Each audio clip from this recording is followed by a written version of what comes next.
National Chairman of the All Progressive Congress, Umar Ganduje, along with governors elected under the party, has urged the aggrieved members in Ondo State to support Governor Lucky Aiyedatiwa in the upcoming governorship election next month. Among those aggrieved are the governorship aspirants who competed against Governor Aiyedatiwa in the APC primary. While addressing party members, Ganduje emphasized that achieving victory at the polls is a collective responsibility for all party members. He encouraged everyone to unite in their efforts to secure success in the election. Ganduje said, "Our mission is to give you assurance that our party is solidly behind you, that the party at the national level are behind you. We are here to give you hope, to encourage you, to make you feel that this election is a task that must be done. We are so encouraged that there is unity in this party, especially when you invited all aspirants. There is no victor, there is no vanquish in the primary. This is a win-win situation. This is a big achievement. I'm expecting 90% victory in this election. Make sure that you know those who are supposed to vote in your units. You must be involved in a house-to-house campaign. We are strategizing. We must have 100% states of the Southwest, beginning from Ondo State. Lagos State Governor Babatunde Sanwo-Olu, who is the coordinator of the party in the Southwest, called for unity among members. The State Governor Biodun Oyebanji said the November 16 polls will be a deciding moment in the history of the state. He urged the APC members not to allow the achievements of late Akeredolu to be reversed. Senate Leader Opeyemi Bamidele urged the party to integrate all the aggrieved members to foster unity ahead of the forthcoming election. He said, "I want to say that true heroes are the aspirants. I beg you in the name of God. This is actually the president's election. Make the aggrieved aspirants relevant and integrate them. This reconciliation continues after the election because the PDP doesn't have a candidate. After the election, Abola Ajayi is still coming back." One of the former aspirants, Chief Olusola Oke, declared that all 16 aspirants have agreed to work for Governor Aiyedatiwa to ensure the opposition party does not take over the state. All the 16 aspirants have resolved to settle and agree to work with the candidate of our party, he said. "We believe that we should not allow the state to slip into opposition." Among those who attended the reconciliation meeting were Chief Olusola Oke, Isaac Kekemeke, Wale Akinterewa, and Mrs. Oladuni Odo. Let me start with you, Victor. This appears to also be the same path that APC told prior to Edo State Guba elections. You will realize that, or remember that Edo State, after the primary, the APC primaries, they had issues. In fact, the party was balkanized. The same with Labour Party and PDP. However, even though PDP entered the election with more crisis and it cost them the ballot, in this instance in Edo State, Edo APC were able to reconcile and close ranks, and they appear to be playing the same game in Ondo State in the forthcoming elections.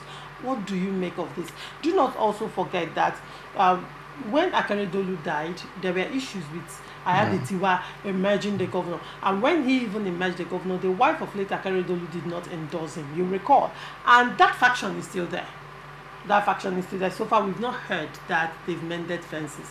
These are factors that will play out. Now, Umar Ganduje and some APC governors are making this step at reconciliation.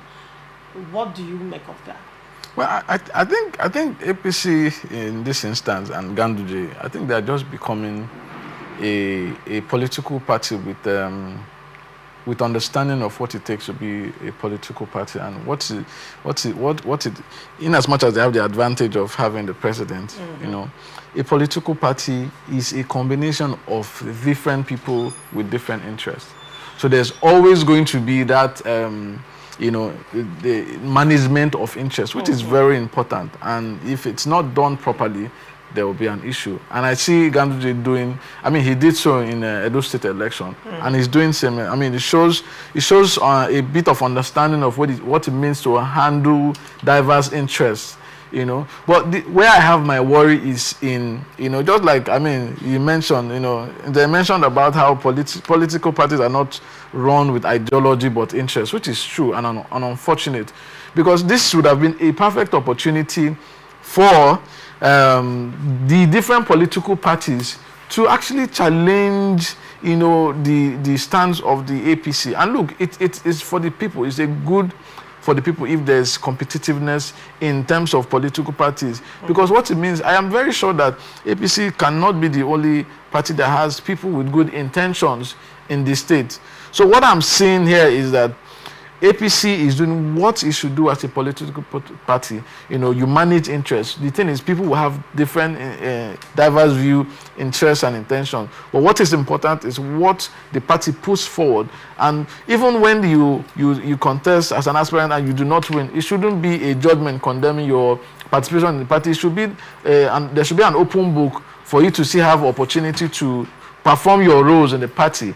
And what I think the Ganduje has done so far, at least with the last Edo State election and this election, I'm seeing some sense of leadership in terms of managing the interests of a political party, which is good. But where I think I'm trying to draw an attention to other political parties, the Labour Party, the PDP, which are the major opposition parties, should learn from this. I mean, one of the things I really give Wike credit for is management of this kind of thing. And you know, these are the kind of things you do not underestimate or underrate in having a political party. When the PDP was dying, and it seems everybody was leaving the PDP, it was Wike and Fayose and a few others that stood and ensured that the PDP as a party was an opposition for good 8 years. They were always shouting. Fayose was talking even until he left as governor.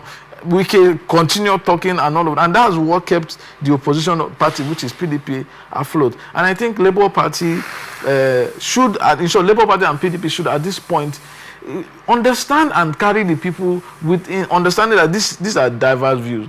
People would have intense interest. I mean, look at the issue with Abure and the governor of Abia State and Peter Obi. It seems there's this very, very big gap between them. And this is an opportunity. You're not in power yet.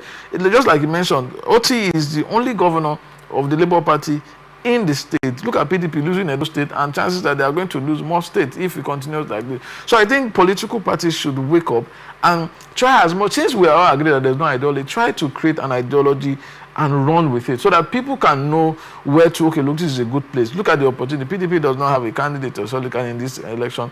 And yet there's crisis in the APC.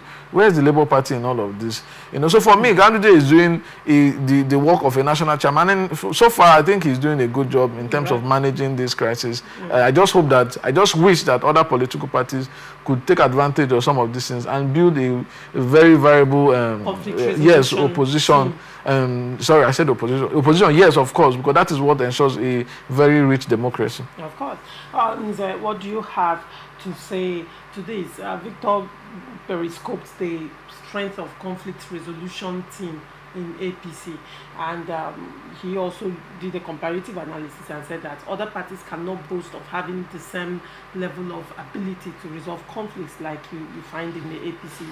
What do you have to make of this as we round up the show? Yeah, you know, I am this man who believes that wherever leadership is found, it should be saluted. Wherever good governance is found, it should be saluted, irrespective of who is behind it. You know, Ganduje, in as much as I don't believe in him as a person, but I believe in his abilities. No, it's true. Yes, at least I don't believe in him, but I believe in his abilities. And he has proven it in Edo State election, and he's also proven it in this Ondo. We all know the crisis that bedeviled Ondo APC. But you see the way Ganduje is handling the matter. He will always speak like a father. And this is what I expected other political parties to imbibe. I expect other borrow suit from this. But however, in as much as I salute Ganduje for that, and the rest of the candidates, aspirants, those who contested the primary and lost, but now coming together under the umbrella of peace and oneness, I salute that. I also fault them at a point. All right. That is where they said that the election is president's election. Okay. I don't agree with that. Because as far as I'm concerned, as a Nigeria, President Bola Tinubu has not done us any good. To me, I don't know whether he's doing you good or he's doing any other person, but President Bola Tinubu, all his policies, from fuel subsidy, increase in VAT, electricity tariff, all that, minimum wage deception and all that. Thank God, from inception, even before he formed government, I kept telling Nigerians that this man will not do well. They say, no, he did good in Lagos, he will do that. I said, let's see.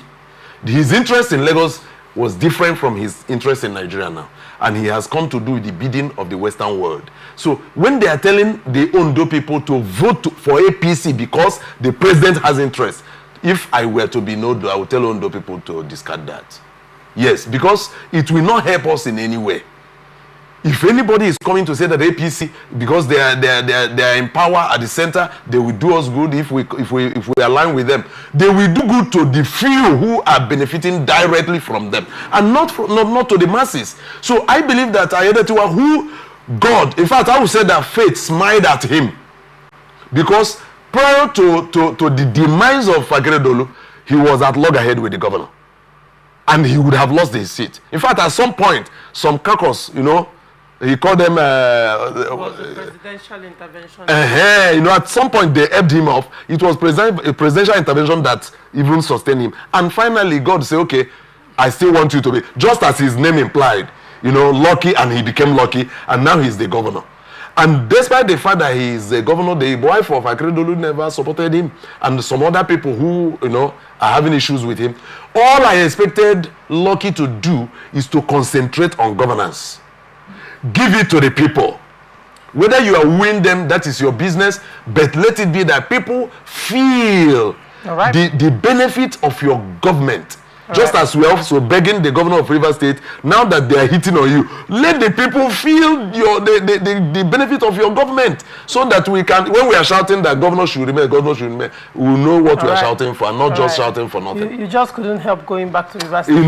This Rivers Bruha is just something else that we can't handle it. You just can't help it. It's a bait you must bite.